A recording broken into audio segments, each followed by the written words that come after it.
और वफाकी हुकूमत ने गैस की कीमतों में 193% तक इजाफे की मंजूरी दे दी है। गैस मीटर पर फिक्स चार्जेस 10 रुपये से बढ़ाकर 400 रुपये माहाना करने की भी मंजूरी दे दी गई है और इस इजाफे का इतलाक 1 नवंबर से होगा। इस हवाले से मजीद बात करेंगे, शौकत अली हमारे साथ मौजूद हैं। जी शौकत अली, बताइएगा। जी एक तरफ तो गैस की लोड शेडिंग अरूज पर है और 16 से 17 घंटे तक गैस की लोड शेडिंग हो रही है और दूसरी तरफ सितमजरीफी ये है कि वफाकी हुकूमत ने गैस मजीद महंगी कर दी है और 193% का ऐलान किया गया है, लेकिन जो सार्फिन तक जो इसका इजाफा होगा वो 200% तक होगा।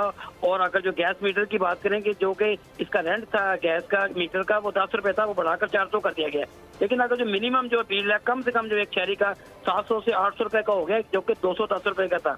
तो शहरी सूरत पर बड़े परेशान है। उनका ये कहना है कि आगे गैस नहीं मिलती, हमारा जो किचन नहीं चल रहा और सर्दी की आमद है और जो सिस्टम जी बिल्कुल, इजाफे का इतलाक जो है वो 1 नवंबर से होगा। शौकत अली हमें आगाह कर रहे थे, बहुत शुक्रिया।